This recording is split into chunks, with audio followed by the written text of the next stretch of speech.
क्या आपने कभी कुछ ऐसा भयानक एक्सपीरियंस किया है जो आज तक आपको सपनों में डराता है?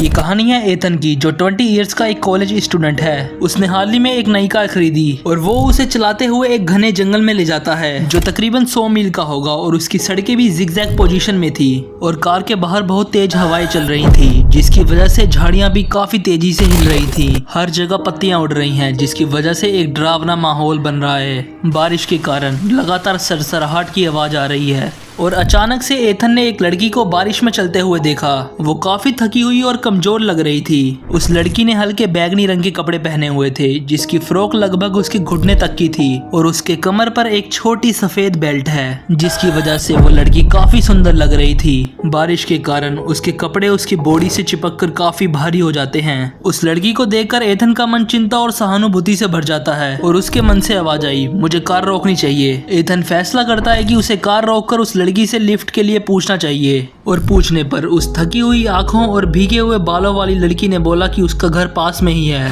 एथन को घर जाने के लिए लेट हो रहा था लेकिन इस हाल में वो इस लड़की को नहीं छोड़ सकता था। उसने लड़की को पीछे बैठने के लिए कहा। रास्ते में एथन ने लड़की से बातचीत करने की कोशिश करी और उससे पूछा, आप कहाँ रहते हो और आप कोई एड्रेस बताइए जहाँ पर मैं आपको छोड़ दूँ। ये पूछने पर लड़की कुछ नहीं बोली, बस खामोशी से एथन को देखती रही। उस लड़की की खामोशी और अजीब निगाहों ने एथन को अनकंफर्टेबल कर दिया लेकिन उसने गाड़ी चलाना जारी रखा। एथन को अचानक से याद आया उसे आज रात होमवर्क भी करना था और देर रात तक जागने के लिए कॉफी की जरूरत थी।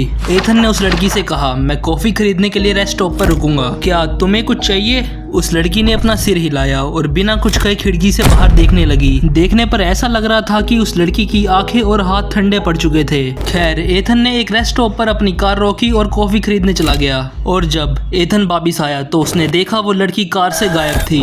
उस लड़की के बिना कुछ कहे जाने पर एथन कुछ उलझन में था और एथन को उस लड़की की चिंता भी हो रही थी। खैर, उसके बाद एथन ने कुछ ज्यादा उसके बारे में सोचा नहीं और वो घर की ओर चला गया। घर पहुंचकर एथन कार को गैरेज में पार्क करने गया। तभी एथन का डॉग भागते हुए आया और तेजी से भौंकने लगा जैसे कि एथन कोई स्ट्रेंजर हो। लेकिन कभी कभार उसका डॉग ऐसे ही एक्साइटेड होकर भौंकने लगता था लेकिन आज कुछ अलग था। खैर, एथन ने उसके बिहेवियर को इग्नोर किया और वो अपने कपड़े चेंज करने चला गया और उसके बाद वो अपने माइंड को रिलैक्स करने के लिए शावर लेने चला गया क्योंकि आज का दिन उसके लिए काफी अजीब हो गया था।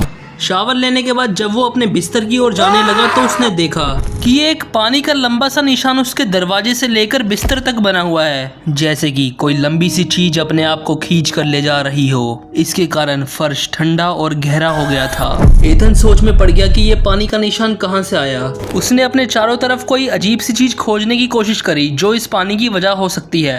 उसके बाद एथन का घर पूरा ठंडा पड़ने लगा और ठंड इतनी ज्यादा हो जाती है कि वो एथन की रीढ़ की हड्डी तक कपा देती है। फिर एथन ने फैसला करा कि वो अपने पूरे घर की जांच करेगा और एथन के अंदर इस मामले को लेकर बेचैनी बढ़ने लगी। फिर एथन ने देखा कि उसका डॉग फर्श पर भीग रहा था तो उसने अपने डॉग को टाल से साफ करा। फिर वो परेशान होकर अपनी कॉफी पीने चला गया जो उसने खरीदी थी और कॉफी पीने के बाद वो होमवर्क करने के लिए अपनी डेस्क पर बैठा और डेस्क पर बैठते ही उसे थोड़ी देर में नींद आ गई और वो सो गया। और उसके बाद एथन को एक अजीब सा सपना आता है कि उसका डॉग उसके हाथों और पैरों को चाट रहा था। फिर जब वो सुबह उठा तो उसने अपने आप को अपने बिस्तर पर पाया।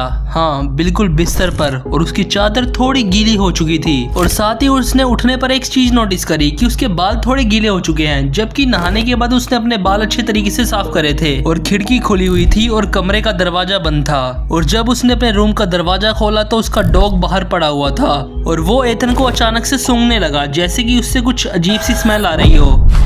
एथन ने कुछ ज्यादा सोचा नहीं और वो स्कूल जाने के लिए अपना सामान पैक करने लगा। उसके बाद वो अपनी कार की ओर चला गया और सामान को कार में रखने के लिए जब उसने कार की डिग्गी खोली तो उसने देखा कि उसके अंदर एक बैगनी रंग की गीली ड्रेस पड़ी हुई है। इस ड्रेस को देखते ही उसे कल वाली लड़की की याद आ गई और वो कांप उठा क्योंकि उसने भी सेम ऐसी ही ड्रेस पहनी हुई थी। इस घटना ने एथन को अच्छे तरीके से हिला कर रख दिया था क्योंकि जो लड़की रात को रहस्यमय तरीके से गायब हो गई थी और अब उसी की ड्रेस एथन की कार में पड़ी हुई है। खैर, ये सब एथन के लिए बहुत डरावना था लेकिन अगर किसी ने ये प्रैंक किया था तो बहुत भयानक प्रैंक था जिसने एथन को कपा के रख दिया।